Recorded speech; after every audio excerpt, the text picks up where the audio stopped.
Hello dear, अस्सलाम वालेकुम दोस्तों। कैसे हो आप लोग?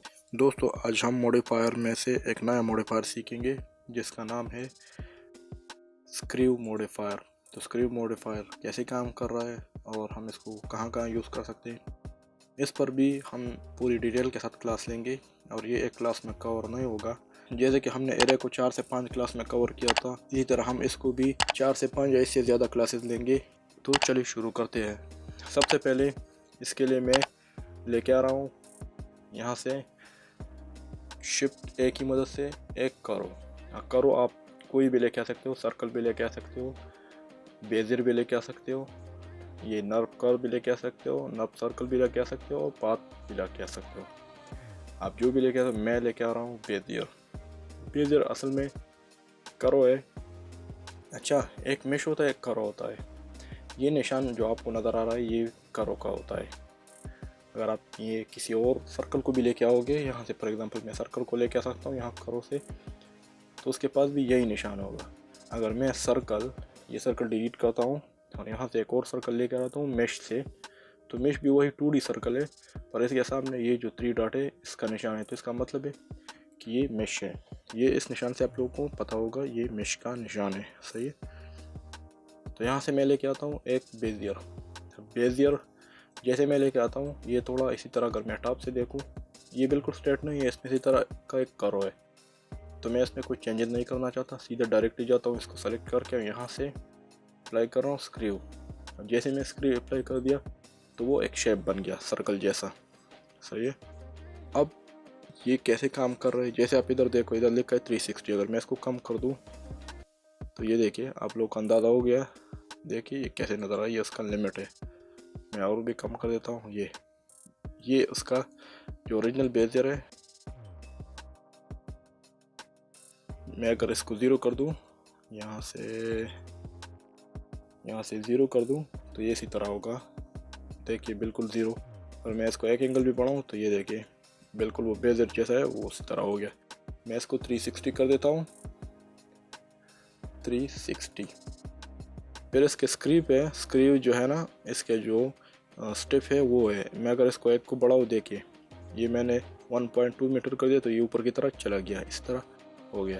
और आप इसको जितना बढ़ाओगे ये उसी तरह हो जाएगा। ये देखिए, अब मैं इसमें जो इटरेशन है वो एक है। अगर मैं इसको बढ़ाऊँ तो ये देखिए, अगर मैं एक को बढ़ा देता हूँ तो इसका मतलब है ये इसका डबल हो जाता है। देखिए पहले ये कितना था, मैं इसको बढ़ा देता हूँ, पहले ये 2 था। सही है। अब अगर मैं इसको बढ़ाऊँ तो ये इसमें हो जाएगा, इसका मतलब कि अब ये 4 मीटर हो गया, अब ये 6 मीटर हो गया। तो 2 को 3 से मल्टीप्लाई हो जाता है, तो इसी तरह वो होता रहे। देखिए सही है।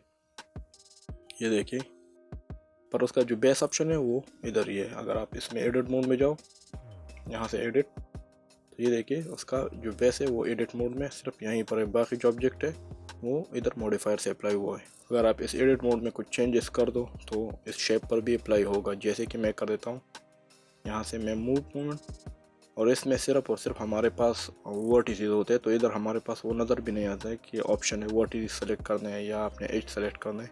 इसमें सिर्फ वर्टिसेस होते हैं।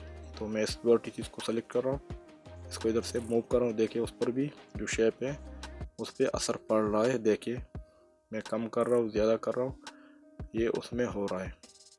सही है। तो सिर्फ आप लोग को दिखाना था ये।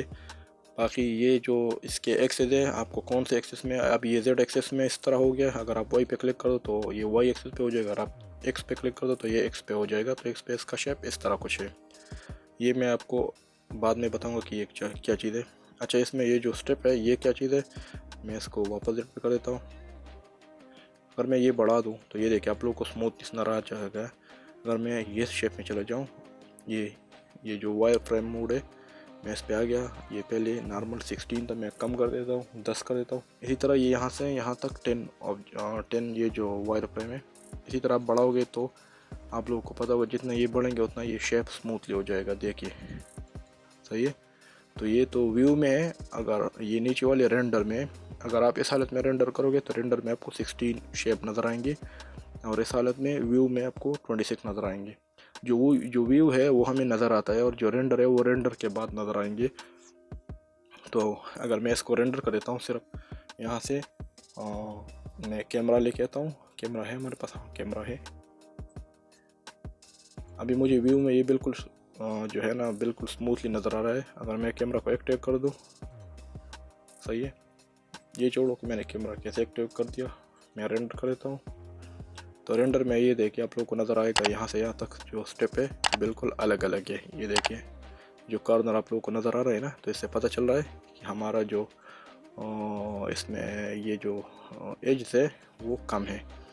तो रेंडर में अलग है और उसमें अलग है। और ये देखिए इसी तरह आप लोगों को ये व्यू में बढ़ाते जाओ तो ये देखिए कितने हो गए, कितने स्मूथली नज़र आ रहा है। अगर मैं इसको रेंडर कर दूँ तो रेंडर में देखिए, ये देखिए रेंडर में वही पुराने के पुराने, क्योंकि रेंडर में हमारे पास 16 है और व्यू में हमारे पास है ये, सही है। ये जो मर्ज वगैरह है थोड़े बाद में डिटेल के साथ बात करेंगे। तो आज सिर्फ आप लोगों को ये बताना था कि आप लोग इस पर कैसे काम कर सकते हो। तो इंशाल्लाह क्लास लेंगे अपनी, इसमें मैं आप लोगों को मुख्तलिफ मॉडल बनाऊंगा, तो आप लोगों के माइंड से जो भी है वो सब कुछ क्लियर हो जाएगा। आज आप लोगों को सिर्फ बेसिक बतानी थी, तो इंशाल्लाह मैं आपको नेक्स्ट क्लास में एक मॉडल भी बना के दूंगा, सही है। तो इंशाल्लाह तब तक के लिए इजाज़त दीजिए, अल्लाह हाफिज़।